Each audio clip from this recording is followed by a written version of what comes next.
তো এখন আগামী পৃথিবীতে যে 500 কোটি মানুষ বিদায় হবে এইটা তো হাদিস। লা ইয়াখরুজুল মাহদি হাত্তা ইউকতালা সুলুস ওয়া ইয়ামুতা সুলুস ওয়া ইয়াবকা সুলুস। ইমাম মাহদি আসতে আসতে বিশ্ব জনসংখ্যার 3 ভাগের 1 ভাগকে করা হবে। 850 কোটি মানুষের 3 ভাগের 1 ভাগ কত হয়? 250 কোটি প্লাস। এদেরকে কতল করা হবে 250 কোটি প্লাস। 250 কোটি। বাংলাদেশে 1971-এ 25 থেকে 26,000 মারা গেছে, তাতেই তো আমরা এখনো জিকির করি। 30 লাখ বানাই, আরো কত কিছু বানাই। আর 250 কোটি, আপনি কি ভাবছেন? 250 কোটি মানুষ মরতে হলে বহু বিশাল বিশাল দেশ মানচিত্র থেকে মুছে যাবে। সেই রাষ্ট্রের কোনো নাম নিশানাই থাকবে না, সাগর হয়ে যাবে, মরুভূমি হয়ে যাবে। এমন এমন মৃত্যু আসতেছে। তো এখন পৃথিবীতে আপনি তরুণরা, তরুণীরা বা যারা আমরা যেই বয়সের আছি, আপনি আল্লাহকে বলবেন যে আল্লাহ তুমি তো এখন পৃথিবীকে তোমার মন মতো গড়বা। 100 বছর আমাদের হাতে দিয়ে দিয়েছে, আমরা শেষ করে দিয়েছি পৃথিবীটারে, ঠিক না? সুদে গোটা অর্থনীতিরে হারাম বানায় ফেলছে, ঠিক না? নারীদের কে একেবারে ঘরের বাহির করে দিয়া নৈতিকতা, চরিত্র ধ্বংস করে গোটা পৃথিবীকে মানুষগুলিরে নাপাক বানিয়ে দিছে, ঠিক না? পরিবারগুলিরে নাপাক বানিয়ে দিছে, পৃথিবীর শিক্ষাঙ্গনগুলিরে নাপাক বানিয়ে দিছে, যেখানে অফিস আদালত গুলিরে অপবিত্র বানাই দিছে কিনা? এখন তুমি আল্লাহ, তুমি তো পবিত্র করবা পৃথিবীকে, তো আমি চাই তুমি যেরকম পৃথিবীকে চাও আমি তোমার সাথে মিল দিছি। একটা বেঈমান যাতে পৃথিবীতে না থাকে আল্লাহ এমন ভাবে নিপাত করো। তুমি সূরা নূহের শেষ আয়াতটা এমন ভাবে নিপাত করো, একটা বেঈমান যাতে পৃথিবীতে না থাকে। কারণ এগুলি যদি থাকে তোমার বান্দা বান্দিরে এগুলি গোমরাহ করে দেবে, তোমার পথ থেকে, ইসলাম থেকে সরাই নেবে। ওই সেই ওদের বাপদাদার ধর্ম, ওদের হে পুরান গোমরাহি, শিরকি, কুফরি, বেঈমানি ওগুলির পথে নিয়ে যাবে। আর এরা থাকলে এদের ঘরে যেসব সন্তান আসবে ওগুলিও ভালো আসবে না। ওয়ালা ইয়ালিদু ইল্লা ফাজরান কাফারা। আর এরা জন্ম দেবে ফাজের, চরিত্রহীন, গুন্ডা পান্ডা, খুনি, জিনাকার, দর্শক, কাফারা এবং কুফরিকারী পোলাপান জন্ম দেবে। অতএব আল্লাহ এগুলিকে সাফ করে দাও, নাহলে আগামী যে তুমি এই পৃথিবীকে সুন্দর করতে চাও এটা হবে না। ঠিক এই ক্রিটিক্যাল সময়ে এখন পৃথিবী আছে। প্রেসিডেন্ট ট্রাম্প যে গোটা আমেরিকার সব ডেস্ট্রয়ার, বিমানবাহী রণতরী, তার B-52, তার বোমারু বিমান, তার F-35, F-15 দুনিয়ার সব নিয়ে এসে বাহ্যিক তো সবাই দেখতেছে ইরান, কিন্তু না, মনে হয় না এটা অন্য এক গোপন শত্রুকে মারার জন্য বা তাদেরকে ঠেকাবার জন্য এরা আসছে। এটা হাদিসে আসছে, এটা দুনিয়ার কোন মিডিয়া এটা বুঝবেও না, বলতে পারবে না।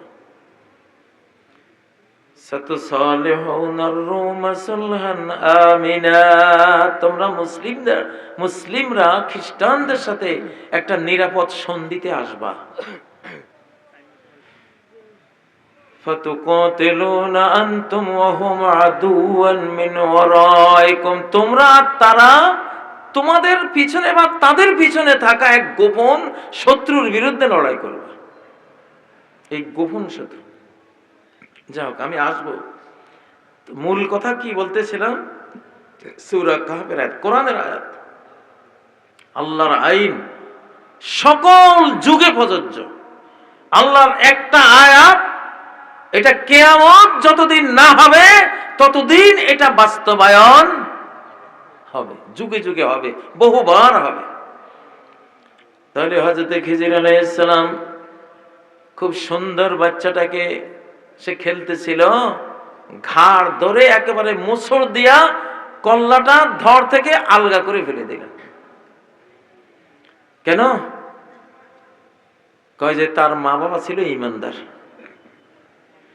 আবাওয়াহু মুমিনাইন, মা বাবা কি ছিল?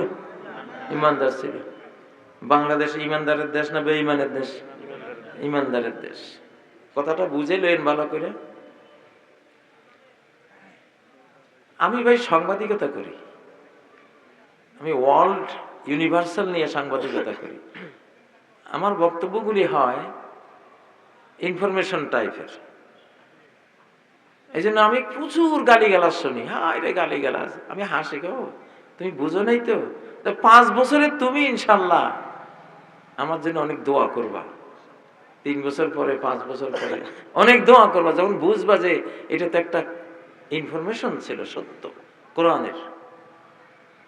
আচ্ছা, তাহলে ফাকানা আবাওয়াহু মুমিনাইন, মুমিন ছিল মা ও বাবা, তাদের ঈমান রক্ষার জন্য, ভবিষ্যৎ তারা বেঈমান যাতে না হয়, তারা যাতে আল্লাহ ওয়ালা আল্লাহ ওয়ালি থাকতে পারে, তারা যাতে ইবাদত বন্দেগী করতে পারে, তারা যাতে আল্লাহর সামনে চোখের পানি ঝরিয়ে গুনাহ মাফ চাইতে পারে, এই পরিবেশটা অক্ষুণ্ণ রাখার জন্য যে বাধা হইতে পারে, এখন বাধা না, এখন সে পবিত্র, সামনে বাধা হইতে পারে, তারে দূর করে দিয়েছে আল্লাহর হুকুমে।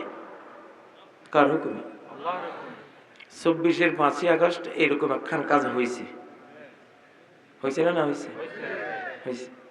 এই থাকলে বাংলাদেশে আমার বান্দা বান্দিরা ঠিক মতো তাফসীর মাহফিল করতে পারবে না, নারায়ে তাকবীর দিতে পারবে না, কোরআনের কথা বলতে পারবে না।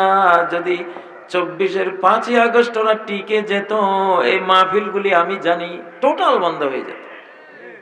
আমাদের সবার নামে কারা মাহফিল করে, সবার নামে লিস্ট হয়ে গেছে, বুঝেছেন না? কারণ বাংলাদেশ রক্ষার জন্য 2টা সৈন্যবাহিনী আছে, একটা নিরাপত্তা বাহিনী, সেনাবাহিনী সহ পুলিশ যা আছে সবাই মিলে, আর একটা ইসলামিক জনগোষ্ঠী, ইসলামী জনগোষ্ঠী, এরাও সৈনিক, শেয়ানে শেয়ানে সৈনিক, বাংলাদেশ রক্ষার সৈনিক। এই জন্য পিলখানায় সেনাবাহিনীকে মাইরা এরপরে হাত দিছে আলিমুল আমাদেরকে মারার জন্য, যে 2টা শক্তি শেষ করে দেই। তাহলে আর এই দেশে আর কেউ, এই দেশের স্বাধীনতা, এই দেশের উন্নতি উন্নয়ন, এটা আর এই দেশবাসী দেখবে না।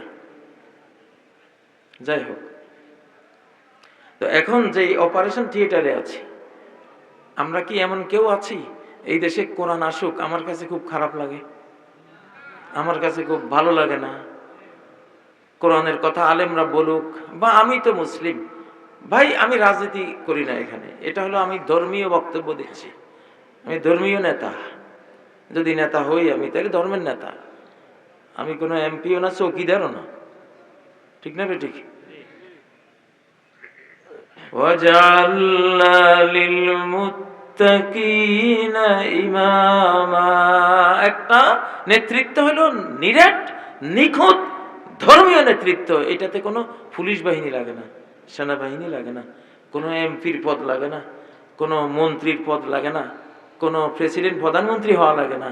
শাহজালাল এমনিই প্রধানমন্ত্রী প্রেসিডেন্ট, ঠিক না? শাহপরান এমনিই যুগ যুগান্তরের প্রধানমন্ত্রী প্রেসিডেন্ট, ঠিক না? ধর্মীয় নেতা মরার পরেও নেতা, নাকি বলেন? হ্যাঁ, মরার পরেও তাদের নামে বিমানবন্দর হয়, ইউনিভার্সিটি হয়, কলেজ হয়, ব্যবসায়িক সেন্টার হয়, যে নির্বাচনে দাঁড়ায় ওদের ওই দিক থেকে যাইয়া শুরু করে। আছে না নাই এরকম? যাই হোক, এটা শিরিক না, এটা ইসলাম সমর্থন করে, এটা ভিন্ন মাসালা, বাট এটা করে তো। তো আল্লাহ তাআলা ধর্মীয় নেতৃত্বের জন্য চেয়ারও লাগে না, চেয়ারও লাগে না। হ্যাঁ, দুনিয়ার নেতৃত্ব যখন মানুষ দেয় তখন চেয়ার লাগে, মন্ত্রিত্ব লাগে, সেটাও ইসলাম ওনারা সেটাও নেয়, সেটাও বৈধ আছে। কিন্তু আমি যেটা করি এটা নিরেট ধর্মীয় নেতৃত্ব, এখানে দুনিয়ার কোনো কিছু নাই, চেয়ার নাই, কিছুই নেই। আচ্ছা,